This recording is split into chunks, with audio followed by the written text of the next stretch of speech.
nga ng mga anak ni Melay at Jason. Naghanda ng surprise para sa 12th anniversary at ganito nga sila sa parents. Sobrang natouch ng mag-asawa sa ginawa ng mga anak. Ang bilis ng taon, 12 years na sina Melay at Jason, ang Mrs. and Mr. Francisco.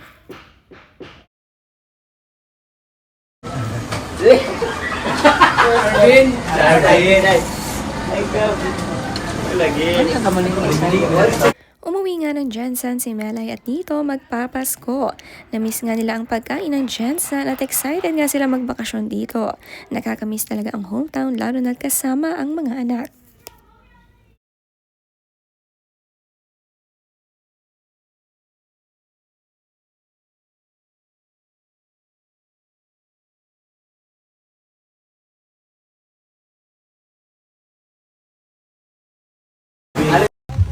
Wapa ay.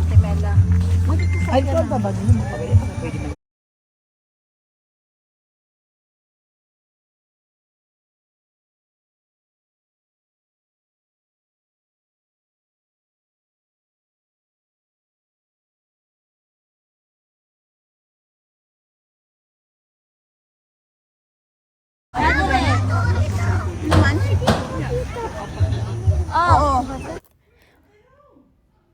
Bumisita nga sila ng lupain at malawak nga ito. Maganda nga ang napuntahan nila at tanaw ang bundok.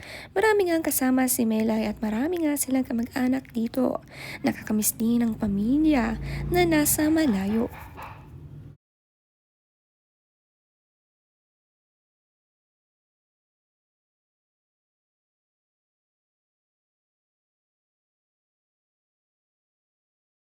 Ay pinakamasarap na barbecue sa lahat.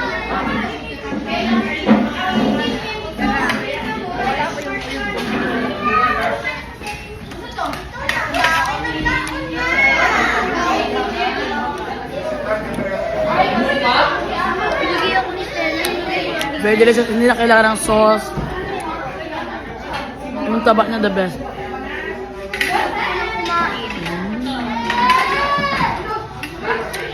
I love barbecue in Jensen. Guys, may isaw pa guys. Diba?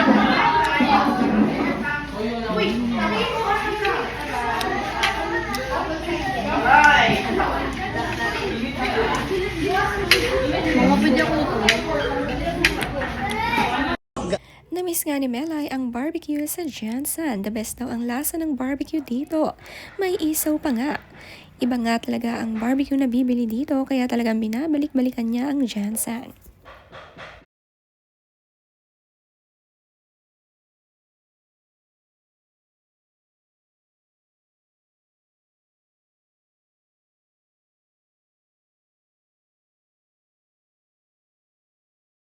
Guys, kumakain kami ng barbecuehan dito pero no toothpick, no worry.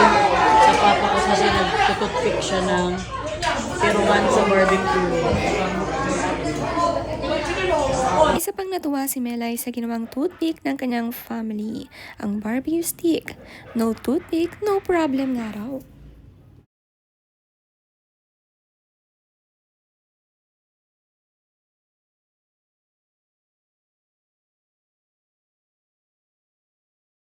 Guys, natupad ko talaga pangarap ko na kumain dito sa may City Hall sa amin dito sa Jensen.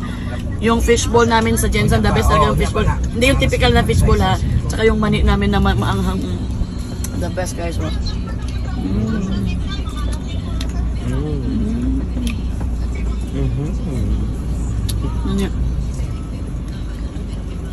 Sige na. Ang fishbowl nga sa Jensen gawa pala sa tuna at ang sarap nga raw nito. Sobrang na-miss ni Melay ang street food dito. May mani pa nga siyang kinakain at non-stop food trip.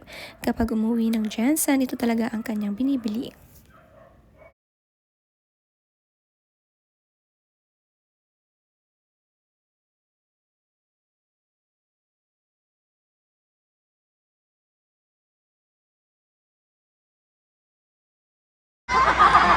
Okay, sayawan mo niyo muna sila ng Chanel. Okay, 1, 2, ready, go. It gotta freeze.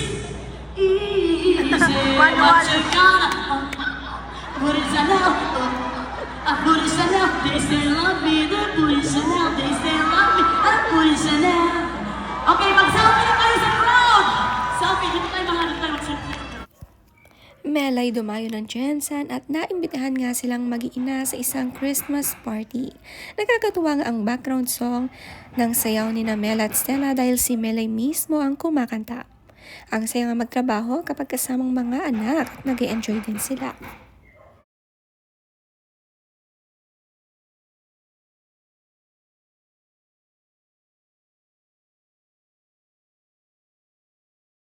Sabi ni Melay, "Thank you St. Elizabeth Hospital General Santos City for inviting me in your Christmas party and Merry Christmas and Happy New Year. Special thanks to Veneracion family sa warm welcome and sa love lalo na kay Doc Helena, Sir Tony and Doc Kathy na grabe."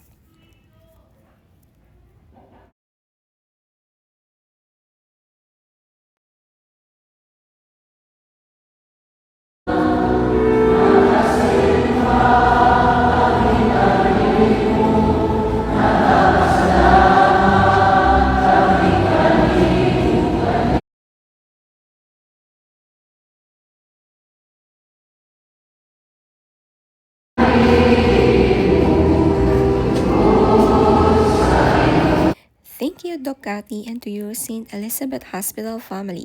Please know that I'm so grateful to have you and thank you so much for the love and joy and hope this Christmas season. Ganito nga kamahal si Melay ng mga taga-Jensen na kahit nasa Manila na siya nakatira ay talagang pinapabalik siya rito.